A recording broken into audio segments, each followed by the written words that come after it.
이재용이 징역 2년 6개월 받고 법정 구속됐죠. 근데 실제로 보면은 엄청난 방열이에요. 이재용만 받을 수 있는 방열이라고. 그렇죠. 특혜.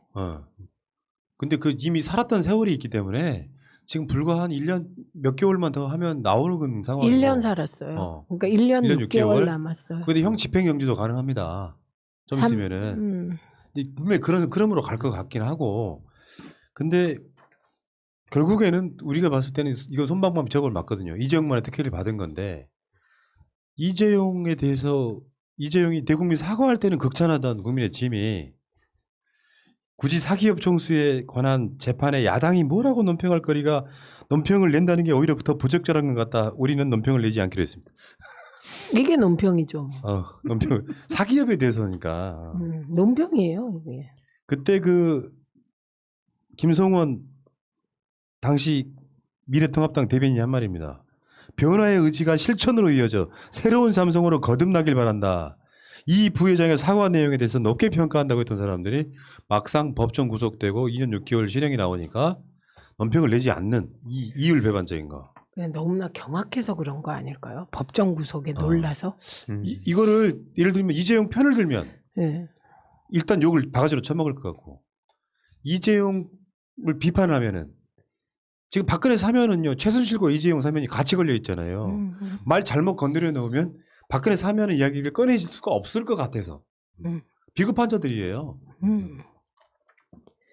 참 이 얘기를 또 안 할 수가 없었는데 그 지금 최근에 어떤 기사 중에 조국 전 장관님 따님 그 의사 국가고시 합격한 거 두고 2030이 막 들고 일어서 막 특혜 불공정 이런 거 또 보도를 했는데 블라인드나 이런 데 찾아보니까 제가 최근에 커뮤니티에 2건밖에 안 올랐어요. 그러니까 사실상 청년들도 그걸 갖다가 막 엄청나게 비난하고 이런 정도가 아닌 걸로 알고 그리고 있고. 시험 봐서 붙었다는데. 그렇죠. 그들이 그렇게 주장하는 유일한 공정하다는 시험을 보고 합격했기에 실제로 보수 지지자들 중에서도 야 근데 시험 보고 합격한 거는 지금 뭐 선발대도 없었는데 심지어 이건 아니지 않냐라고 하는데 설령 그렇다 치더라도 어쨌든 그렇게 그 불공정 타령하는 언론은 왜 이런 특혜에 대해서 2030 들고 일어선다고 안 하는지 그리고 그때 조국 전 장관 그렇게 비난하던 그 공정을 타령하는 그 사람들 다 어디 가서 뭐 하고 있는지가 너무 궁금한 거예요. 말도 안 되는 판결이 나왔는데 이게 참 이게 이해할 수가 없습니다. 여기 이제 등장하는 인물이 있죠. 한동훈과 윤석열이죠. 이재용 수사했던 사람들이기 때문에 한동훈 누구라도 법을 어기면 법에 따라 처벌받아야 한다는 걸 보여준 것이다. 동훈아 반사? 참 미치겠다. 누구라도란 표현 하지 말든가. 가로 열고 검사 빼고. 아니 그것도 다 모든 검사 아니고.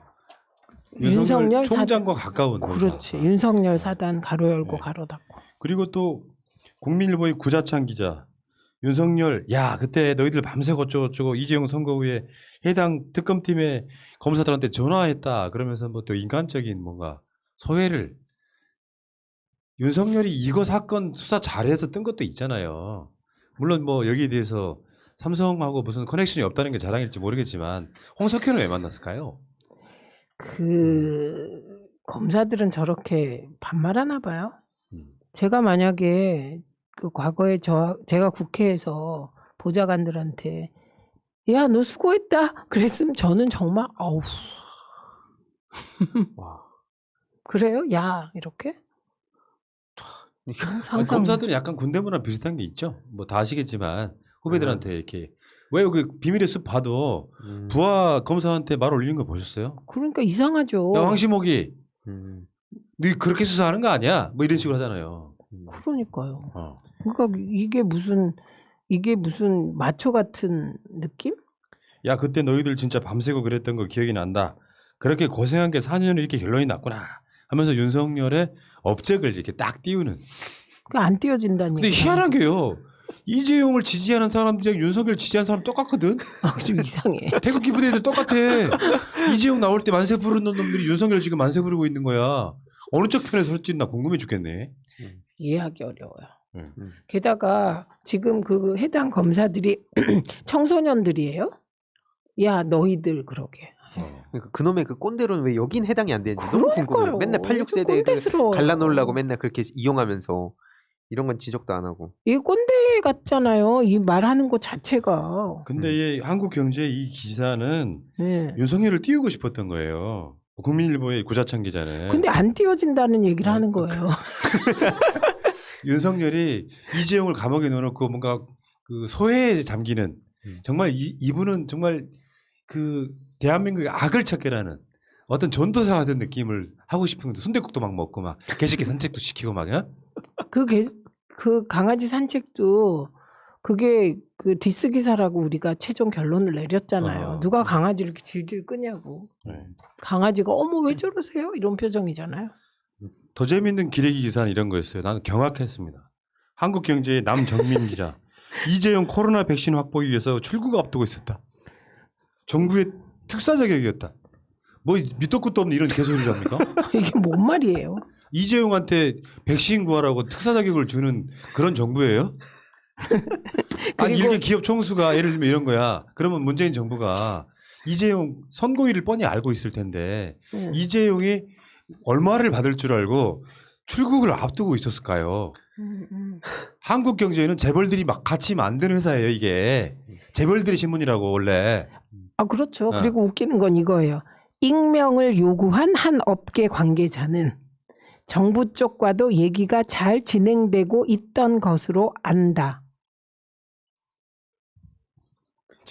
익명을 요구한 한 업계 관계자는 누굽니까? 익명이 아니고 무명이 아닐까요? 사람이 아닌 거 아닐까요? 혹시 진돗개? 그리고 민주당에 지금 당직을 한 70년째 맡고 계시는 분 있잖아요. 고위 관계자. 그런데 가장 오래된 한정진 의원. A씨. 수도권의 한 의원? 수도권에 하는 의원. 네, 그러니까 유럽 중동 쪽 출장을 계획하고 있었는데 중동 가서 뭐 하는 거고? 유럽은 뭐 이미 영국의 아스트라제네카인가요? 아이고 이미 우리가 제일 처음에 했는데 이거 완전히 저는 장문이라고 봅니다. 그러니까요. 이름 다시 한번 애쓴다. 훌륭하신 기자님, 한국경제의 남정민 기자님. 저번에 저기 한경닷컴 기자 하나 나왔었지.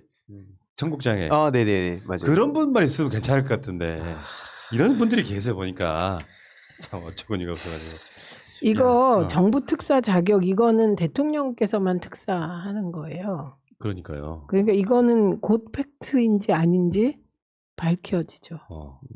안 무서운가? 정부는 이재용의 판결이 최소 집행유예 이상 나올 거라고 생각을 하고 미리 특사로 만들어 놓고 야 떠나기만 하면 돼. 재판은 근데 네가 그냥 갔다 와. 뭐 이런 거였을까요? 이런 정부입니까? 이게 정부가? 사법부의 판단에 대해서 그냥 무력화시키고 잠깐만요. 저 이재용 씨 들어가지 마시고요. 잠깐만 저 특사 좀 갔다 오세요. 그리고 들어가세요. 뭐 이딴 건가? 정말 기사를 딱 보고 있는데 미친놈들 많구나. 이런 것도 언론이라고 얘기하고 있구나 이런 생각이 정부가 오래전에 이 부회장한테 백신 확보를 부탁했다고 썼는데 이런 게 이제 소설인 거예요. 요게 한일 무역 전쟁 때 소부장 관련해서 그런 거는 한번 그 기억이 나시잖아요. 요거를 다시 갖다가 복붙한 게 아니야? 상황만 약간 바꿔놓고. 한번 기사 찾아서 비교해 보면 좋겠어요. 놀라워. 그러게요. 네. 어떤 매뉴얼이 있나 이렇게 날짜와 상황만 좀 바꿔. 우리 그거 있었잖아요. 안철수 대표가 안철수가 맞나? 그 기사. 그런데 계속 바뀐 게 하나였잖아요. 폭탄주. 계속 폭탄주 돌린다고 매년 바뀌었다고. 그게 2014년부터 2020년까지 그러고 있는 거잖아요. 네. 정경심 교수 표창장 위조를 하면서 징역 4년. 동건녀 콘크리트 안 매장한 사람이 징역 3년 받았고요. 이재용 삼성회장 86억 뇌물 징역 2년 6개월. 아동 성착취 사이트 운영자 손모 씨 징역 1년 6개월.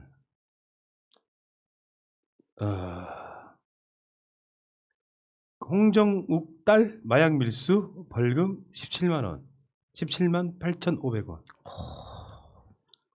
한진 이명희 직원 갑질 폭행 집행유예. 가습기 살균제 회사 무죄. 이만희 무죄. 정광훈 무죄. 친동생 성폭행한 의사 무죄. 불기소 김건희 사무소 위조. 나경원 13개 혐의 불기소.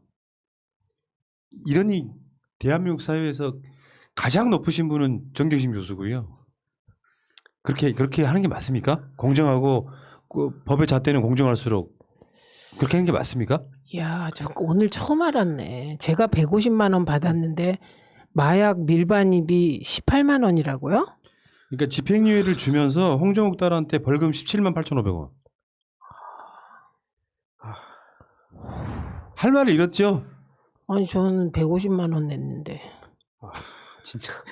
아니 그러니까 지금의 모든 판결들은요 정경심 교수의 형량으로 다 비교할 수 있는 수렴할 수 있는 거예요. 얼만큼 조국 장관의 가족이 윤석열과 사법부로부터 탄압을 받고 있는지를 보여주는 대표적인 사례입니다.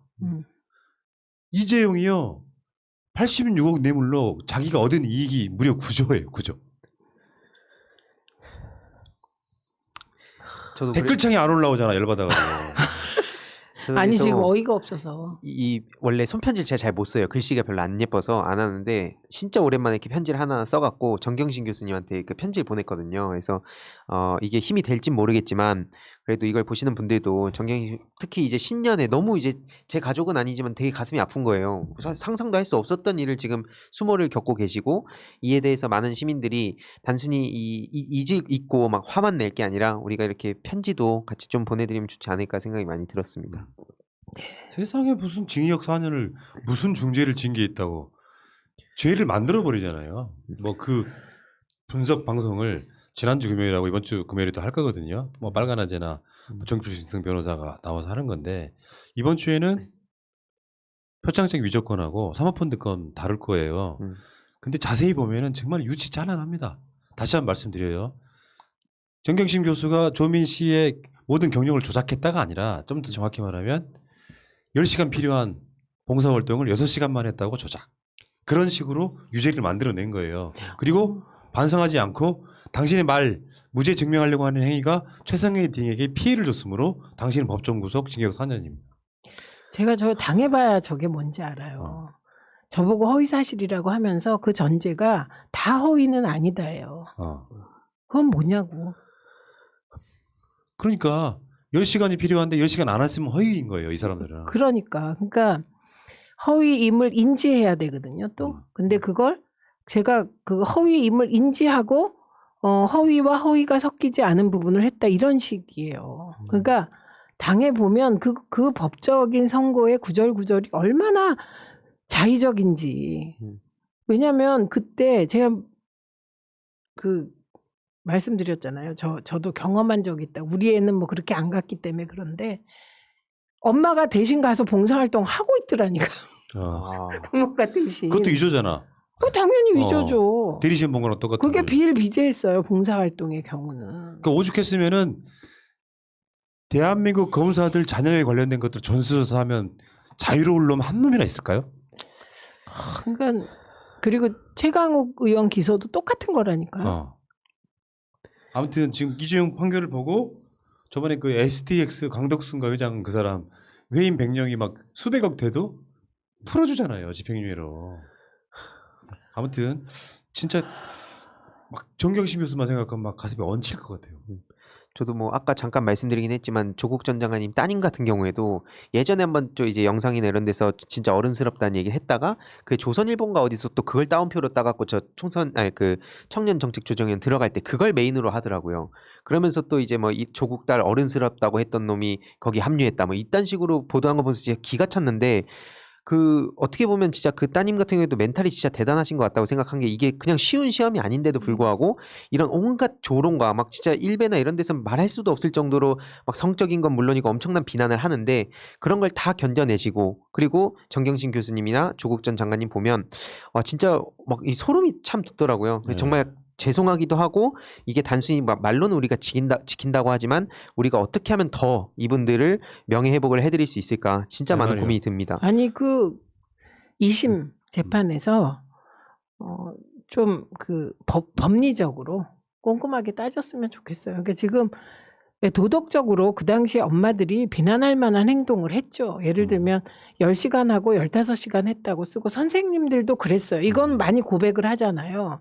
그러니까 그거 누가 잘했다는 거 아니에요. 근데 도덕적으로 비난받을 그렇죠. 일을 법적으로 이렇게 하는 건 이게 과하다는 거거든요. 과해도 너무 과한 거거든요. 그리고 지금 언론들 좀 제발 유치하게 좀 하지 마시기 바랍니다. 여러분이 좋아하는 시험 봐서 붙은 거잖아요. 그리고 나머지 법적으로 하는 거 좋아하니까 대법원에서 확정되면 부산의전원에서 알아서 할 일이에요. 그죠? 내 말이. 네, 그냥 그렇게 되게 좀 놔두세요. 좀. 대한민국은 얘들 보면 1심제 같아. 맞아.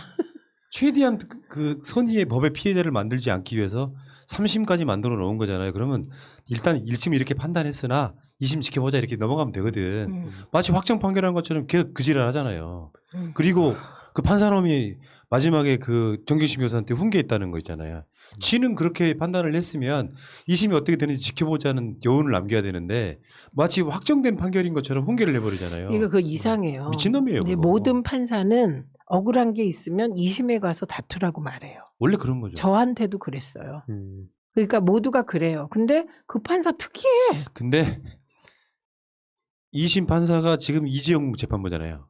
물론 바뀔 가능성이 없다고는 하는데 바뀌었으면 좋겠습니다.